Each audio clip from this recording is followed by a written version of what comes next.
बिहार में प्रशांत किशोर के खुलासों से खलबली। इनका देखिए बेनामी प्रॉपर्टी का हालत, ये दस्तावेज इतना है कि जैसा मुन्ना जी बता रहे हैं कि समेटते समेटते हम लोग थक गए कि भाई कितना भेजोगे। हमने अब कह दिया भाई अब और जमीन का कागज मत भेजो। डिप्टी सीएम सम्राट चौधरी पर प्रशांत किशोर का खुलासा। सम्राट चौधरी को सीधी बात हम ये पूछ रहे हैं कि भाई आपने मैट्रिक का एग्जाम कब पास किया। नीतीश के लाडले मंत्री अशोक चौधरी पर प्रशांत किशोर का खुलासा। भ्रष्टतम नेता सर्वदलीय अशोक चौधरी माननीय मुख्यमंत्री नीतीश कुमार के दाहिने हाथ, इनका हालत देखिए। ये तो आदमी पूरे बिहार में रिकॉर्ड बना दिया भ्रष्टाचार का। बीजेपी नेताओं पर प्रशांत का खुलासा। छोटे भैया नेता है पेट्रोल चोर संजय जायसवाल, और इनको अंतिम बार कह रहे हैं, आज इतने पर इनको छोड़ रहे हैं। पेट्रोल चोर हो, तुम्हारी औकात इतनी है, इतने पर रहो। अब तो नाम सुनकर भागने लगे हैं नेता। प्रशांत किशोर पर सर एक सवाल महत्वपूर्ण, नए प्लेयर्स हैं। चलिए बहुत बहुत शुक्रिया सर, बहुत बहुत शुक्रिया। बहुत समय धन्यवाद। एक बार तालियां बजाइए तारकिशोर प्रसाद के लिए। समय सर समाप्त एक है। सेकंड सर एक सेकंड सर थोड़ा उठने लगी इस्तीफों की मांग। को सामने आना चाहिए और उसका जवाब देना चाहिए, अगर उनके पास जवाब है तो। अगर जवाब नहीं है तो इस्तीफा दे देना चाहिए। प्रशांत किशोर के खुलासों में अब किसकी बारी।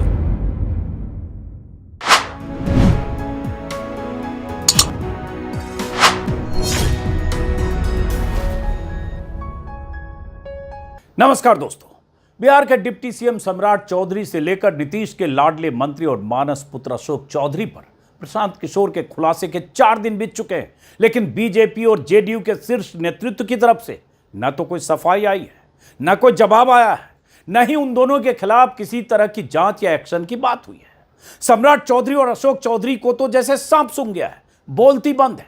सम्राट चौधरी जरूर किसी इंटरव्यू में दाएं बाएं की बात कर रहे हैं, लेकिन सीधे सवालों का, आरोपों का जवाब नहीं दे रहे हैं। लोग कहते हैं कि बीजेपी और जेडीयू के बाकी नेता, मंत्री और सांसद इन दोनों के बचाव में खुलकर इसलिए नहीं आ रहे हैं क्योंकि उन्हें डर है कि कहीं प्रशांत किशोर उनकी कुंडली न खोल दें, उनके भ्रष्टाचार की कोई फाइल लेकर मीडिया के सामने ना आ जाएं। बिहार में सत्ताधारी गठबंधन के तमाम नेताओं को अब इस बात का डर है कि दूसरे का बचाव करने के चक्कर में कहीं खुद न एक्सपोज हो जाए, खुद न आफत मोल ले लें। बिहार के मंत्रियों और सांसदों पर सबूतों और दस्तावेजों के साथ भ्रष्टाचार के आरोप लगाने वाले प्रशांत किशोर का नाम सुनते ही एनडीए के नेता नो कमेंट की मुद्रा में आ जाते हैं, हाथ जोड़ लेते हैं। कोई उड़ता तीर लेना नहीं चाहता। वानगी के तौर पर कुछ सेकंड के इस वायरल वीडियो को देखिए।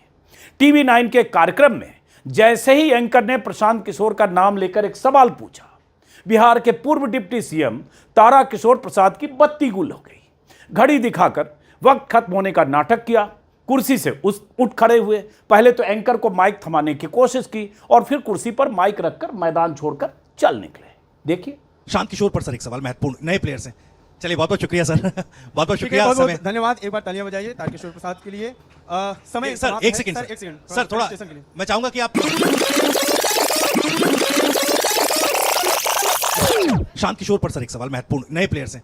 चलिए बहुत बहुत शुक्रिया सर, बहुत बहुत शुक्रिया। समय धन्यवाद। एक बार तालियां बजाइए तारकिशोर प्रसाद के लिए।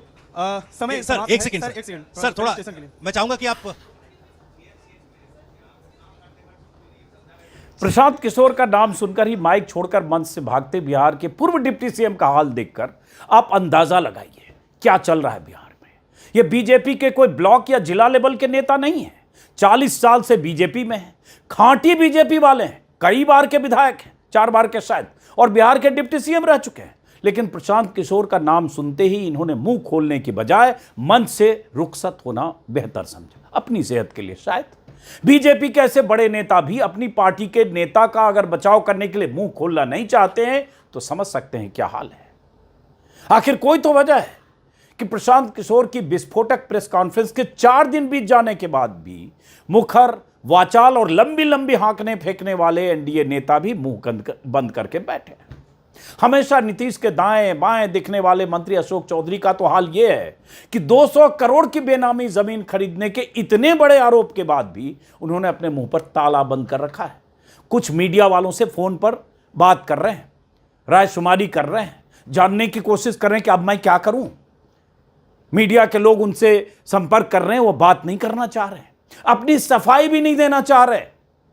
बोले तो बोले क्या, क्योंकि प्रशांत किशोर ने हवा में तो बात की नहीं है।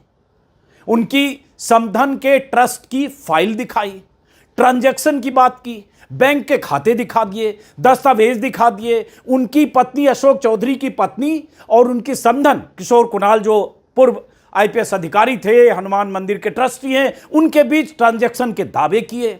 संभवी चौधरी जो चिराग पासवान की पार्टी से सांसद हैं, उनसे किशोर कुणाल के बेटे की शादी और सगाई के बीच जो करोड़ों की जमीनें खरीदी गई, उसका हिसाब किताब दे दिया। बवाल मचा है।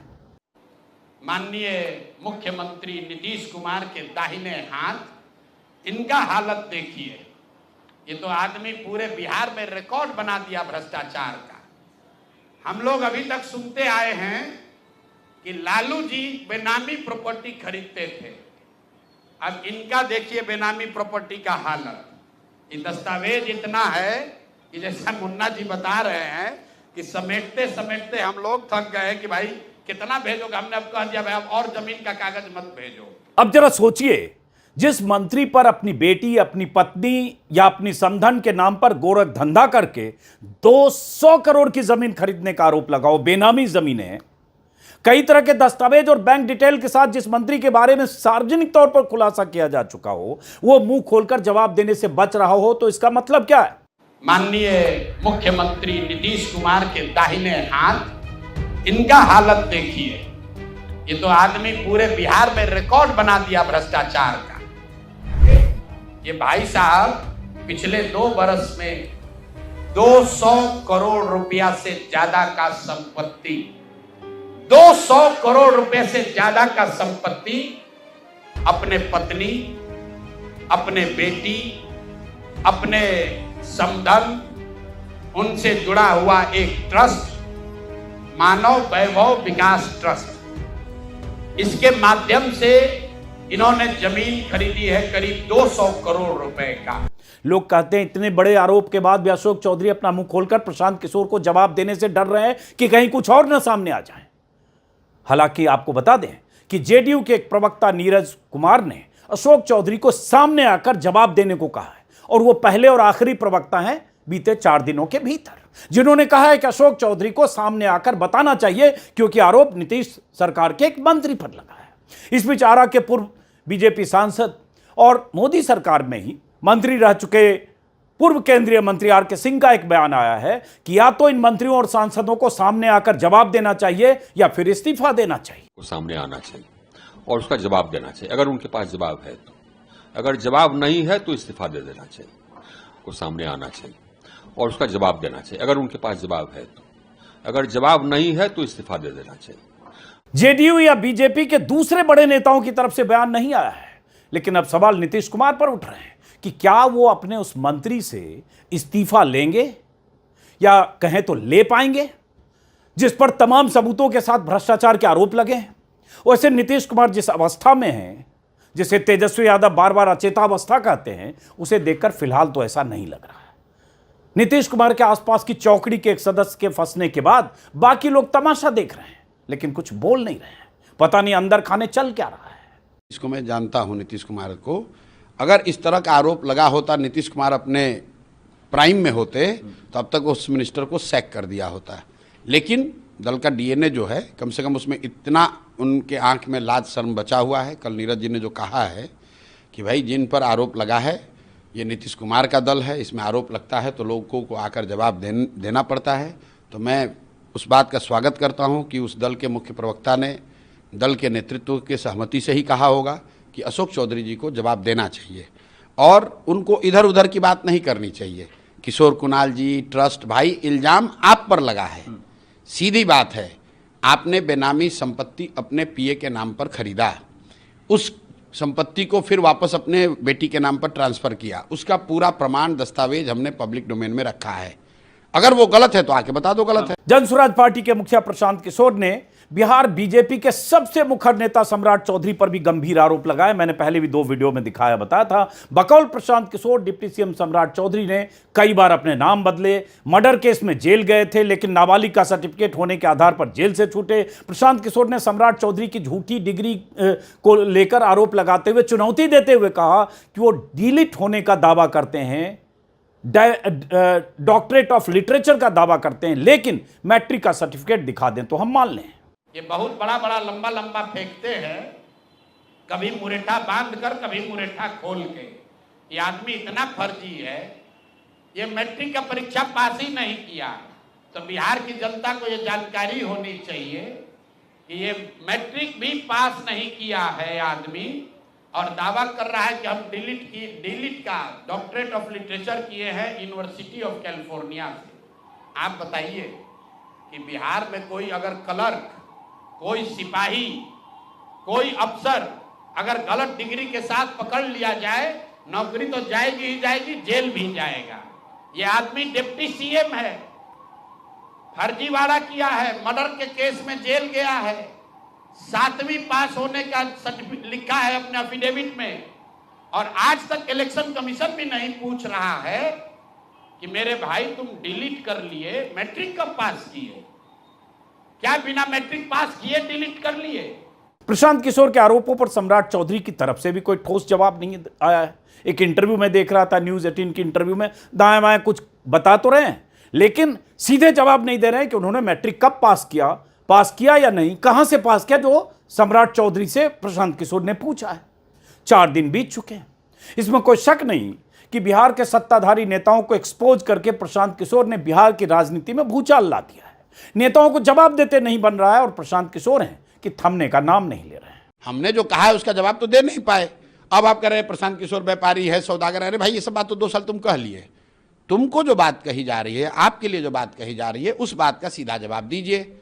अगर बिहार का कोई बच्चा क्लर्क भी बनना चाहता है, सिपाही भी बनना चाहता है, तो उसको अपना एजुकेशनल सर्टिफिकेट तो देना पड़ता है। आपने नहीं, अगर आप नहीं पढ़े हैं तो लिख दीजिए नहीं पढ़े लिखे हैं। आपने 2010 में अपने एफिडेविट में लिखा मैं 7th पास हूँ, उनके इलेक्शन कमीशन के एफिडेविट में लिखा हुआ है। उसके बाद अगले एफिडेविट में लिख दिया कि हम डॉक्टरेट हैं यूनिवर्सिटी ऑफ कैलिफोर्निया से। तो हम ये समझने की कोशिश कर रहे हैं कि भाई 98 के बाद किस साल में आप मैट्रिक पास कर गए, वो बता दो भाई, यही तो पूछ रहे हैं। प्रशांत किशोर अब तक बिहार में सत्ताधारी गठबंधन के 5 नेताओं की कुंडली खोल चुके हैं और बार बार कह रहे हैं कि उनके पास इतने कागजात और सबूत आ रहे हैं कि सहेजना मुश्किल हो रहा है। बीजेपी के प्रदेश अध्यक्ष दिलीप जायसवाल, जिन पर उन्होंने आरोप लगाया कि एक अल्पसंख्यक कॉलेज पर उन्होंने कब्जा किया कई हफ्ते पहले। बीजेपी के पूर्व अध्यक्ष और मौजूदा बीजेपी सांसद संजय जायसवाल, जिन्हें उन्होंने घोषित तौर पर पेट्रोल चोर कहते हुए उनके पारिवारिक पेट्रोल पंप से सरकारी खजाने को चूना लगाने का आरोप लगाया। और सांसद बीजेपी के हैं स्वास्थ्य मंत्री मंगल पांडे, जिन पर उन्होंने आरोप कई तरह के लगाए, द्वारका में मकान खरीदने में दिलीप जायसवाल से पिता के अकाउंट के रूट से पैसे लेने से लेकर और कई आरोप। उप मुख्यमंत्री सम्राट चौधरी और ग्रामीण विकास मंत्री अशोक चौधरी की कुंडली तो खोल ही चुके हैं। हालत यह है कि प्रशांत किशोर के बारे में इतना उनके आरोप और इतना उनके बयानों के बाद भी बीजेपी और जेडीयू नेता इस डर से नहीं बोल रहे हैं कि कहीं उनका नंबर ना आ जाए। ये तो हाल है बिहार के एनडीए नेताओं का, और सबसे ऊपर शीर्ष पर जो 2 महापुरुष बैठे हैं, मोदी जी और शाह जी, उनकी तरफ से भी सन्नाटा है। अब बिहार में दौरे शुरू होने वाले हैं, प्रधानमंत्री मोदी के भी और अमित शाह के भी। प्रधानमंत्री मोदी का वो बयान आपको याद होगा पहले टर्म में, जब पहली बार 2014 में देश के प्रधानमंत्री बने थे, न खाऊंगा न खाने दूंगा, न खाता हूं न खाने दूंगा। नीतीश कुमार भी खुद को सुशासन बाबू कहते हैं, क्लीन इमेज का लबादा ओढ़ते हैं, लेकिन न खाऊंगा न खाने दूंगा का दावा करने वाले प्रधानमंत्री मोदी की सरकार में, सत्ता में 11 साढ़े 11 सालों में किस तरह से विपक्ष के नेताओं के खिलाफ एजेंसियां लगी, किस तरह से विपक्ष के नेताओं के घरों पर, दफ्तरों पर या उनके ठिकानों पर छापे पड़े, किस तरह से विपक्ष के नेताओं के पीछे ईडी, सीबीआई, इनकम टैक्स जैसी एजेंसियों ने ऐसी कार्रवाई की जो अदालतों में टिक नहीं पाई। लेकिन यहां सत्ताधारी दल, डबल इंजन की सरकार के डिप्टी सीएम उन पर हालांकि फर्जी सर्टिफिकेट के आरोप लगे हैं या मैट्रिक पास होने को लेकर सवाल है, लेकिन फिर भी कि क्या अगर वो सर्टिफिकेट या हलफनामा फर्जी है तो कार्रवाई उनके खिलाफ हो सकती है, जो प्रशांत किशोर कह रहे हैं, या वो जवाब दें कि उन्होंने कहां से मैट्रिक पास किया। अशोक चौधरी जिन पर 200 करोड़ की बेनामी संपत्ति का आरोप है, और सांसद और बीजेपी के 2 सांसदों के बारे में तो बयान है, सामने आना चाहिए और उसका जवाब देना चाहिए अगर उनके पास जवाब है तो। अगर जवाब नहीं है तो इस्तीफा दे देना चाहिए। अब जैसे प्रशांत किशोर ने आरोप लगाया दिलीप जायसवाल पर कि हाँ साहब सो हत्या में इन्वॉल्व थे, ये आरोप लगाया कि उन्होंने कोई मेडिकल कॉलेज पर ये कब्जा कर लिया अवैध रूप से, माइनॉरिटी मेडिकल कॉलेज, उसका उत्तर देना चाहिए अगर उनके पास उत्तर है तो। और नहीं तो बता दे कि हमारे पास उत्तर नहीं, आइए उत्तर है तो मानहानि का केस कर देना चाहिए। इसी तरह से सम्राट चौधरी ये बार बार कहता है कि उप मुख्यमंत्री हैं, 7वीं फेल है। भाई मैट्रिक का डिग्री दिखा देना चाहिए, ग्रेजुएशन का डिग्री दिखा देना चाहिए। ये साहब ये सरकार की क्रेडिबिलिटी पर, पार्टी की क्रेडिबिलिटी पर सवाल पैदा करता है, सामने आना चाहिए। तो जैसे कि मैं उनसे वाकिफ, मैं उससे सहमत हूं, जो जी के जो प्रवक्ता थे, मैं उनसे बिल्कुल सहमत हूं कि सामने आकर कहना चाहिए। जैसे अशोक चौधरी के बारे में उन्होंने कहा कि 200 करोड़ कहां से है, वैसे ही तो आप चाहते हैं कि जिन जिन पे आरोप लग रहे हैं उन सबको आकर के अपना बात क्लियर करना चाहिए, और अगर आरोप सही है तो आप छोड़कर चले जाइए। आप पार्टी के छवि को काहे धूमिल कर रहे हैं। और इन जिन पे आरोप लगे हैं, आपको लग रहा है कि इन सब की वजह से आने वाले चुनाव में हो सकता है? बिल्कुल साहब, अब इसके कारण क्या हो रहा है कि ये पार्टी का जो ग्राफ है वो नीचे गिर रहा है ना, देख रहा है कि कैसे कैसे लोग हैं। तो जब आप कहते हैं न खाऊंगा न खाने दूंगा, और कोई ऐसा मंत्री हो जिस पे खाने खिलाने के आरोप हों, और ऐसे भी 11 साल से बार बार हम सब लोग कहते रहे कि चूंकि मशीनरी पूरी बीजेपी की है, सत्ता बीजेपी की, एजेंसियां बीजेपी की, ईडी, सीबीआई, इनकम टैक्स, सारी एजेंसियां बीजेपी सरकार की, राज्य में जहां सरकार है, केंद्र में सरकार है, तो फिर कार्रवाई कौन करेगा? और अगर यह आरोप इस तरह से दस्तावेजों के साथ किसी विपक्ष शासित सरकार में, वहां अगर दस्तावेजों के साथ कोई प्रेस कॉन्फ्रेंस करके ऐसे आरोप लगाता जो लगा अशोक चौधरी पर, तो क्या हो रहा होता? मीडिया पर बहसें हो रही होती, चैनलों पर डिबेट हो रहा होता, प्रवक्ताओं को बिठाकर, बीजेपी के प्रवक्ताओं को बिठाकर, एंकर भी प्रवक्ता के वेश में आकर, और उसके बाद विपक्ष के नेताओं की घेराबंदी कर रहा होता। लेकिन यहां इतने बड़े आरोप पर क्या बीते 4 दिनों में आपने किसी चैनल पर कोई बहस, हल्ला बोल, दंगल, हुंकार, फुफकार, आर पार, ये वो किसी भी कलाकार के साथ ऐसे कोई कार्यक्रम देखे होंगे तो कमेंट बॉक्स में डालिएगा, मुझे नहीं पता। क्योंकि प्रथम दृष्टया अशोक चौधरी पर जो आरोप प्रशांत किशोर ने लगाए हैं, जिस तरह से प्रशांत किशोर ने कागजात दिखाए हैं, जिस तरह से प्रशांत किशोर ने डॉक्यूमेंट दिखाकर कहा है, या जो बैंक ट्रांजैक्शन दिखाकर कहा है कि कैसे अशोक चौधरी की समधिन जो किशोर कुणाल, जो जैसा कि मैंने कहा वो अब इस दुनिया में नहीं है, आचार्य किशोर कुणाल, उनकी एक बहुत शानदार, बहुत साफ सुथरी छवि भी थी, उनकी पत्नी और उनके बेटे सायन कुणाल, उनके और अशोक चौधरी के बीच ट्रांजैक्शन, अशोक चौधरी के बेनामी जमीन खरीदने को लेकर जितने आरोप लगाए हैं, संगीन आरोप, उन आरोपों का बिंदुवार जवाब तो जेडीयू के प्रवक्ता मांग रहे हैं कि आकर बिंदुवार जवाब देना चाहिए, पॉइंट टू पॉइंट। जवाब तो अशोक चौधरी ने दिया नहीं, जेडीयू के किसी बड़े नेता ने दिया नहीं, किसी बड़े नेता ने मांगा नहीं। नीतीश कुमार जो साफ सुथरी इमेज का दावा करने वाले हैं, वो उस अवस्था में है जिसके बारे में दुनिया जानती है, वो फैसले लेने की स्थिति में नहीं है। मानसिक तौर पर ऐसी स्थिति में आज नीतीश कुमार नहीं होंगे, जो सार्वजनिक तौर पर बीते साल, 1.5 साल, 2 साल के भीतर ऐसी तस्वीरें आ चुकी है जिसको देखकर पूरी दुनिया जानती है कि ऐसी स्थिति में नहीं है कितने बड़े फैसले ले सके। और जो आसपास लोग हैं, जिसमें 4-5 लोग हैं, जिसमें ब्यूरोक्रेट्स भी हैं, पूर्व ब्यूरोक्रेट्स भी हैं, चीफ सेक्रेटरी भी हैं, और लोग हैं, दीपक कुमार से लेकर, प्रत्यय अमृत से लेकर, और 3-4 नेता जो जिनके बारे में माना जाता है कि नीतीश कुमार को भी चला रहे, बिहार को भी चला रहे। कौन कार्रवाई करे? और जो कार्रवाई करे, कल को उसकी कुंडली खुल जाए या ना खुले, इसकी क्या गारंटी है? अशोक चौधरी दूसरे की पोल खोलने ना लगे, इसकी क्या गारंटी है? बहुत सारे सवाल हैं बिहार में, और वो सवाल तैर रहे हैं। जब आप प्रधानमंत्री मोदी कहते हैं ना खाऊंगा ना खाने दूंगा, जब ईमानदारी का चोला ओढ़कर बैठे हैं, और जब आपकी डबल इंजन सरकार में कोई इतना बड़ा आरोप लगता है, तो उस आरोप पर जवाब भी आना चाहिए। स्पष्टीकरण भी आना चाहिए, जांच के आदेश भी देने चाहिए। अरे भाई, अगर आप ये मानते हो कि सम्राट चौधरी या अशोक चौधरी बिल्कुल दूध के धुले हैं, तो फिर आप कहिए कि सम्राट चौधरी मैट्रिक का सर्टिफिकेट सामने रखें जो प्रशांत किशोर मांग रहे हैं, हम भी मान लेंगे। मैं तो नहीं जानता क्या तथ्य है। और दूसरी बात, अगर हम मानते हैं कि अशोक चौधरी पर लगे सारे आरोप गलत हैं, तो फिर आप जांच के आदेश दे दीजिए। कहिए कि भाई 48 घंटे 72 घंटे में जांच, भाई बैंक के ट्रांजैक्शन की तो जांच करनी है।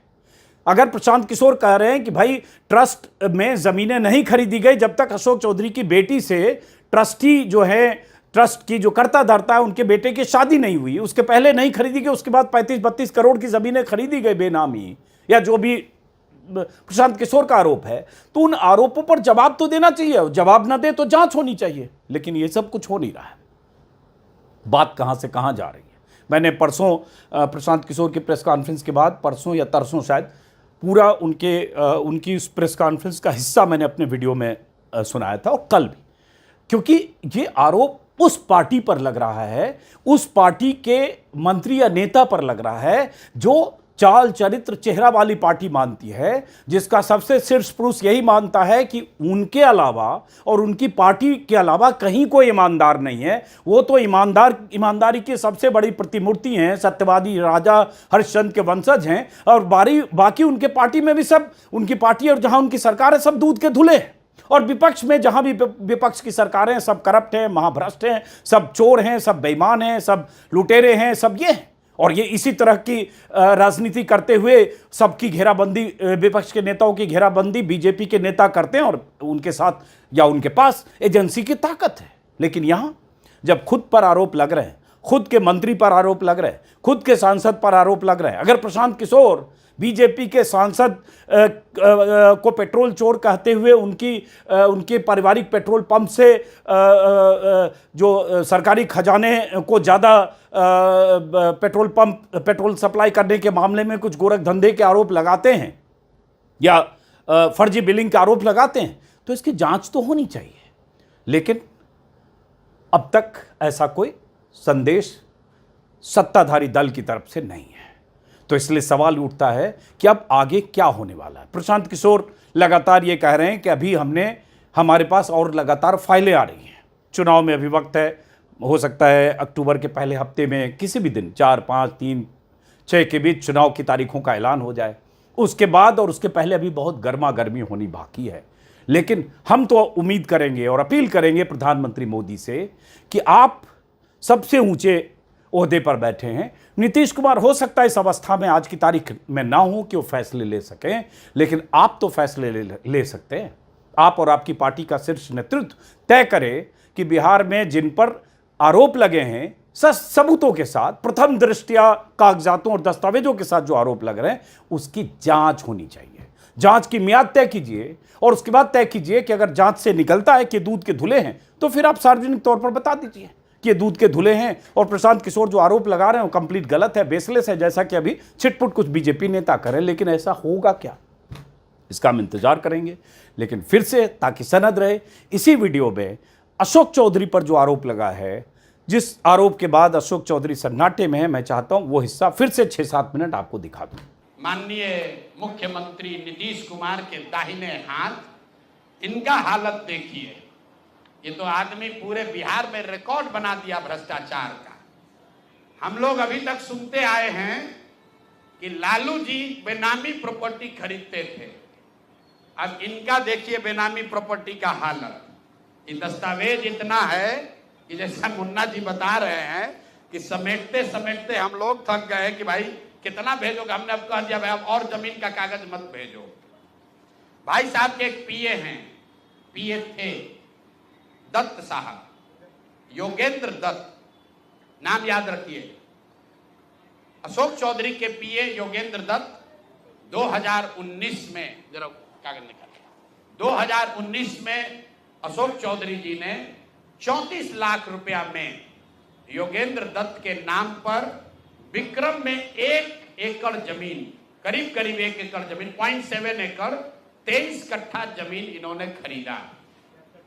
76 डिसमिल जमीन है, जो 23 सवा 23 कट्ठा होता है, करीब करीब 0.7 एकड़ विक्रम में 34 लाख में जमीन खरीदा गया योगेंद्र दत्त के नाम पर, जो उस समय अशोक चौधरी के पीए थे। अब सुनिए इसमें कहानी। 2 बरस के बाद दत्त साहब ने वो जमीन ट्रांसफर रजिस्ट्री कर दिया अशोक चौधरी के बेटी और अभी के सांसद सांबवी चौधरी के नाम पर 34 लाख रुपया में। इसका डीड है, ये डीड आपको जारी करेंगे, आप देख लीजिएगा। अब इसमें नई बात, अच्छी बात क्या है, नई बात क्या है? 34 लाख रुपया में जो दत्त साहब ने जमीन खरीदी थी और यहां रजिस्ट्रार ऑफिस में लिखा गया 34 लाख रुपए में दत्त बेच रहे हैं जमीन सांबवी चौधरी को, और एक दत्त साहब को पैसा कितना गया बैंक से? 10 लाख रुपया। वो बैंक का अकाउंट डिटेल है, जरा दीजिए, तारीख आपको बता देते हैं कि 2 साल के बाद जो जमीन अशोक चौधरी ने अपने पीए के नाम पर खरीदी थी, वही जमीन वापस 2 बरस के बाद अपने बेटी के नाम पर लिखवा लिया, और 34 लाख के रुपए के जमीन के एवज में अशोक चौधरी ने दत्त साहब को 10 लाख रुपया बैंक से भेजा। यहां तक भी बात ठीक है भाई, ये कह सकते हैं कि हम बाद में पैसा दिए होंगे। इसी बीच इनकी बेटी चुनाव लड़ने चली गई, तो इनकम टैक्स ने इनको नोटिस किया कि भाई आपकी जो प्रॉपर्टी है वो 34 लाख की है और बैंक में आप सिर्फ 10 लाख रुपया दिखा रहे हैं, बाकी का पैसा कहां है? तो 10 लाख जमीन इनकी रजिस्ट्री हुई है। उसके एक दिन बाद, तारीख नोट कर लीजिए, 20 फरवरी 2021 को 10 लाख रुपया इन्होंने अपने पीए के अकाउंट में डाला है। अकाउंट यहां पर डिटेल आपको दे देंगे, और 34 लाख रुपए का जमीन वापस इनसे ले लिया। जब इनकम टैक्स ने नोटिस रेज किया कि जमीन है 34 लाख का और अकाउंट में सिर्फ 10 लाख रुपया ही दिख रहा है, तो 4 बरस के बाद 27 अप्रैल 2025 को जमीन लिखवाया है 2021 में। इनका क्रेडिबिलिटी देखिए, जमीन रजिस्ट्रार ने लिख दिया, आप हम जाते हैं उसको खड़ा करके पूछता है भैया कहाँ है रुपया, कहाँ दिए? ये 19 में इन्होंने बेनामी जमीन खरीदी पीए के नाम पर, 21 में उस जमीन को वापस अपने बेटी के नाम पर लिखवाया। 10 लाख रुपया का ट्रांजैक्शन हुआ। जब इनकम टैक्स ने नोटिस रेज किया तो भाई साहब ने जान बचाने के लिए 27 अप्रैल 2025 को, मतलब बेटी के एमपी बनने के बाद 25 लाख रुपया दत्त को, मिस्टर दत्त को फिर इन्होंने बैंक से ट्रांसफर किया। तो मैं आपके जरिए अशोक चौधरी जी, जो अपने आप को महादेव का भक्त बताते हैं, हमको तो लक्ष्मी के ही भक्त ज्यादा दिखते हैं, महादेव के भक्त नहीं हैं, ये लक्ष्मी के भक्त हैं। अगर आपने 34 लाख रुपए की जमीन अपने पीए से अपने बेटी के नाम पर खरीदी तो उसका भुगतान क्यों नहीं किया? 10 लाख ही क्यों भुगतान किया?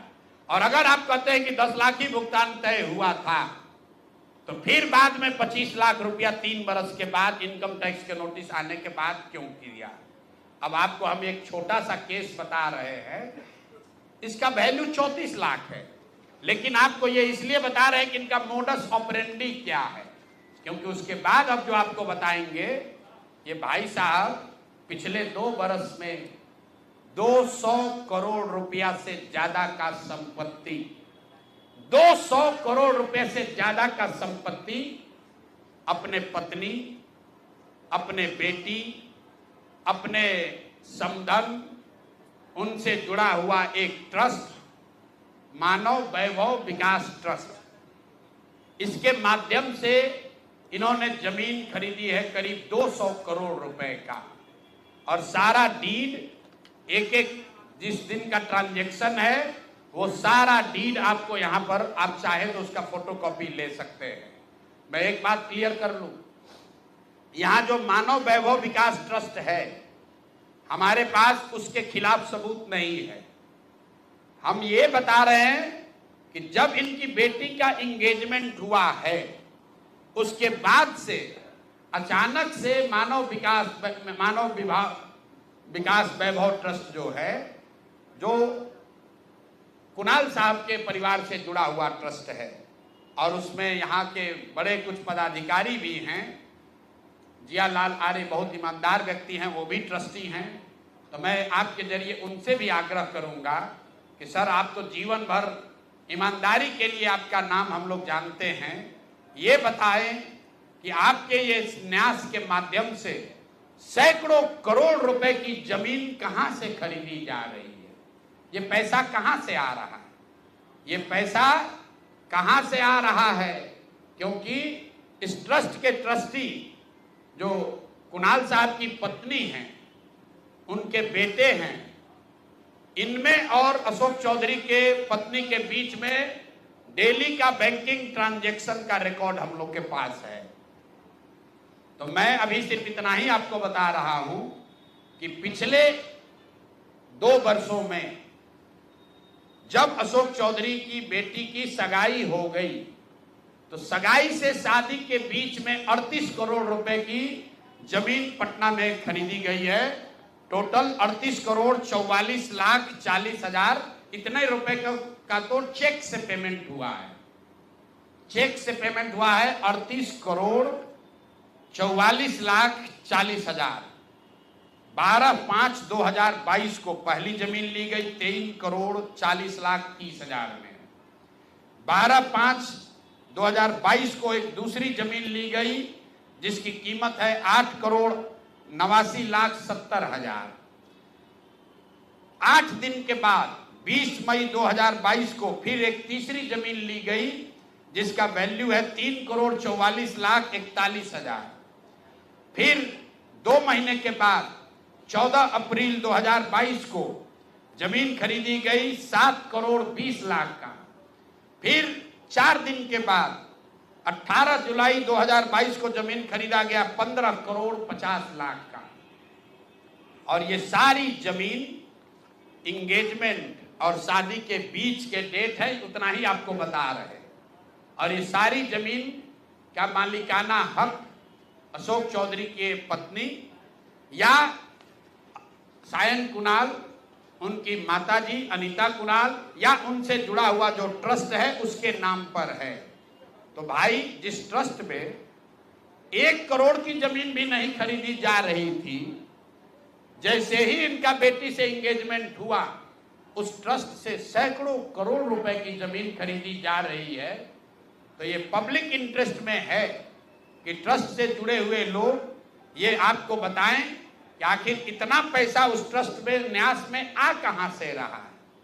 और अशोक चौधरी जी या उनकी पत्नी जो उस न्यास में मेंबर नहीं हैं, उनसे इनका सीधा क्या संबंध है। हम लोग के पास जो पेपर है उसके मुताबिक करीब करीब 200 करोड़ रुपए की जमीन खरीदी गई है इनके द्वारा, अशोक चौधरी और इनके परिवार के द्वारा। और ट्रस्ट में जियालाल आर्या के साथ साथ एक महिला भी हैं जिसको लोग बता रहे हैं कि अभी के मुख्य सचिव प्रत्यय अमृत की माता जी हैं। तो अभी के मुख्य सचिव की माता जी शायद उस ट्रस्ट में है, मैं उसको कंफर्म नहीं कर रहा हूं, लेकिन मुझे ये जानकारी अभी आते आते किसी ने दिया है। तो इस ट्रस्ट के बारे में पता कर लीजिए। अशोक चौधरी को ये बताना चाहिए कि इस ट्रस्ट से उनका क्या लेना देना है, और अगर कुछ लेना देना नहीं है तो इस ट्रस्ट की ट्रेजरर जो अनीता जी हैं, कुणाल साहब की पत्नी, उनके अकाउंट से इनके पत्नी के अकाउंट में इतना पैसा कैसे आ रहा है, ये बात अशोक चौधरी जी को बताना चाहिए।